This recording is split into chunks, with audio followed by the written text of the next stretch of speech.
program model pembelajaran bahasa berorientasi HOTS, Simeo Kitab in Language. Pada tayangan ini, saya akan membahas salah satu model pembelajaran bahasa yang dapat Bapak atau Ibu guru implementasikan di dalam kelas. Model pembelajaran yang akan diulas adalah model pembelajaran bahasa berbasis proyek pada mata pelajaran Bahasa Inggris kelas 10. Bapak atau Ibu guru yang belum tahu tentang pembelajaran berbasis proyek harus menonton video ini.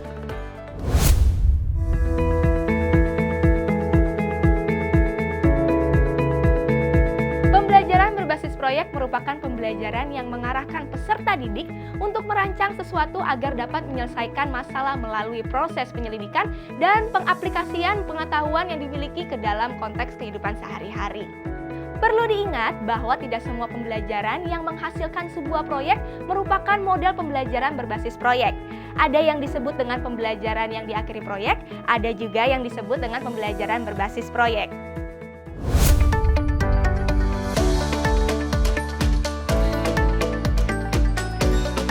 Bapak atau Ibu guru, perbedaan antara kedua hal ini dapat dilihat dari dua aspek, yaitu proses pembuatan proyek dan juga hasil proyek. Pada model pembelajaran berbasis proyek, proses pengerjaan proyek membutuhkan bimbingan atau pengawasan guru. Sementara itu, proses pembelajaran yang diakhiri proyek dikerjakan tanpa monitor dari guru. Berikutnya, pada model pembelajaran berbasis proyek, peserta didik memiliki banyak kesempatan untuk membuat pilihan dalam proses perencanaan dan pembuatan proyek. Sementara itu, pada pembelajaran yang diakhiri proyek, peserta didik tidak mendapatkan kesempatan untuk menentukan detail proyek. Selanjutnya, model pembelajaran berbasis proyek melibatkan proyek yang berdasarkan pertanyaan arahan dari guru. Sementara, proyek dalam pembelajaran yang diakhiri proyek berdasarkan instruksi guru. Yang terakhir, pembuatan proyek dalam model pembelajaran berbasis proyek dilakukan dengan proses penyelidikan mandiri. Sedangkan, proyek dalam pembelajaran yang diakhiri proyek dibuat tanpa melalui proses penyelidikan. Setelah memahami perbedaan keduanya dari aspek proses, sekarang mari kita lihat perbedaan dari aspek hasil.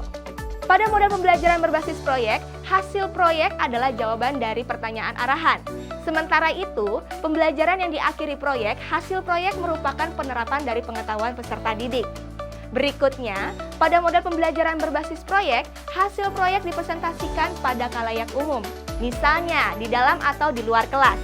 Sementara itu, pada pembelajaran yang diakhiri proyek, hasil proyek diserahkan kepada guru untuk dinilai.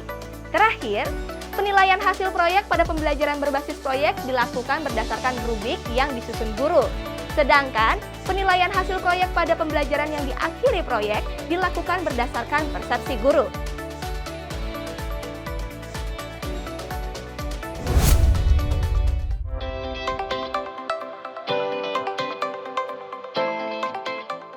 Ada 8 langkah pembelajaran berbasis proyek. Pertama, menentukan topik.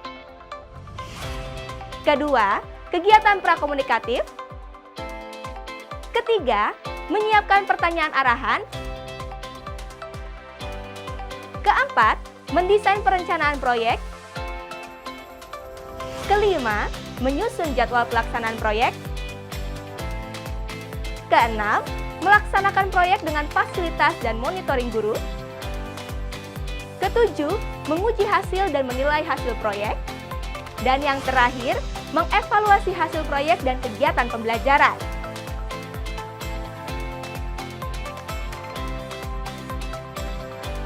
Untuk lebih jelasnya, mari kita bahas ilustrasi pembelajaran bahasa Inggris SMA kelas 10 menggunakan pembelajaran berbasis proyek. Pembelajaran ini dilakukan sebanyak 4 pertemuan. Satu pertemuan dilakukan 2 kali 45 menit. Kompetensi yang akan dicapai peserta didik pada pembelajaran ini adalah: pertama, peserta didik mampu membedakan fungsi sosial, struktur teks, dan unsur kebahasaan beberapa teks deskriptif. Kedua, peserta didik mampu menyusun teks deskriptif terkait bangunan bersejarah yang terkenal. Langkah pertama adalah menentukan topik. Pada tahap ini, guru memberikan stimulus berupa 2 gambar bangunan bersejarah di Indonesia. Gambar tersebut adalah Monumen Nasional dan juga Candi Borobudur. Pemberian stimulus gambar bangunan bersejarah bertujuan untuk mengarahkan peserta didik agar mengetahui tujuan pembelajaran. Kemudian, guru mengajukan beberapa pertanyaan yang bergradasi dari LOTS ke HOTS untuk menggali pengetahuan peserta didik tentang 2 bangunan tersebut. Pertanyaan lots, misalnya, what do you see in the both pictures? Do you know where the building is located? Have you been there? What are the similarities between both buildings? Pertanyaan hots, misalnya, why do you think historical buildings are interesting to visit? Dari berbagai pertanyaan yang guru ajukan, diharapkan peserta didik dapat memahami apa yang akan dipelajari. Langkah kedua adalah kegiatan prakomunikatif. Kegiatan yang dilakukan guru adalah memberikan 2 teks deskriptif, kemudian meminta peserta didik untuk membacanya. Teks deskriptif pertama mengenai Borobudur Temple, dan teks kedua mengenai National Monument. Setelah peserta didik membaca kedua teks, guru akan menggali pemahaman mengenai topik, fungsi sosial teks, unsur kebahasaan, dan struktur teks deskriptif. Guru memberikan lembar kerja isian untuk memudahkan peserta didik menggali pemahaman mereka.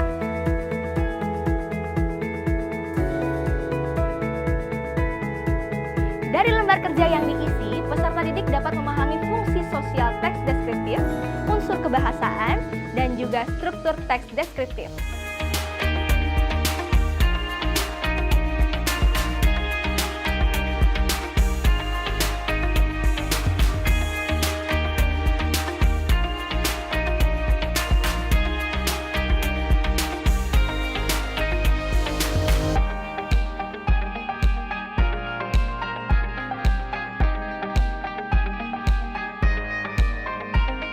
Langkah ketiga adalah menyiapkan pertanyaan arahan. Pada tahap ini, guru memberikan beberapa pertanyaan yang bertujuan untuk mengarahkan peserta didik dalam menentukan jenis proyek yang akan dikerjakan. Berikut adalah beberapa contoh pertanyaan yang dapat diajukan guru kepada peserta didik.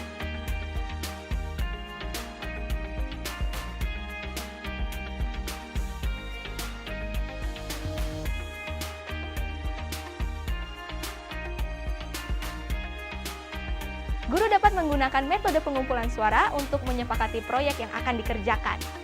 Pada pembelajaran ini, guru dan peserta didik menyepakati untuk membuat travel brochure mengenai historical building. Langkah keempat adalah mendesain perencanaan proyek. Dalam pengerjaan proyek ini, guru membagi peserta didik ke dalam kelompok. Peserta didik berdiskusi mengenai topik proyek yang mereka kerjakan. Peserta didik menentukan bangunan bersejarah mana yang diangkat sebagai topik pada proyek travel brochure. Guru memberikan tabel isian tentang topik proyek kepada peserta didik. Berikut adalah contoh tabel isian topik proyek yang telah diisi oleh peserta didik.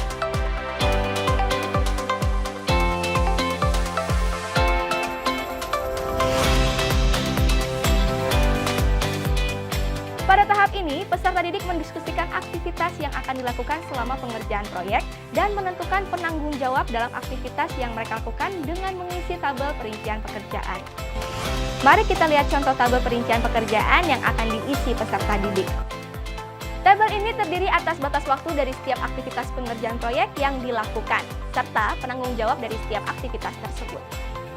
Selain itu, saat mendesain perencanaan proyek, guru menyampaikan aspek-aspek yang dinilai dalam pengerjaan proyek. Ada 2 penilaian yang dapat dilakukan oleh guru. Pertama, penilaian hasil proyek. Dalam penilaian hasil proyek, ada 4 aspek yang akan dinilai, yaitu perencanaan, pengumpulan data, pengelolaan data, dan hasil akhir proyek. Berikut adalah contoh rubrik penilaian hasil proyek dan lembar penilaiannya.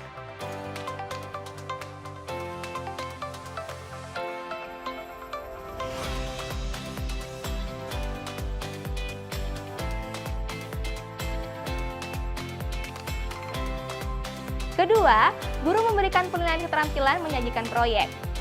Pada penilaian ini, aspek yang akan dinilai meliputi sistematika presentasi, penggunaan bahasa pada saat presentasi, intonasi dan artikulasi saat presentasi, serta kemampuan peserta didik menanggapi pertanyaan guru saat presentasi. Berikut adalah contoh rubrik penilaian keterampilan menyajikan proyek dan lembar penilaiannya.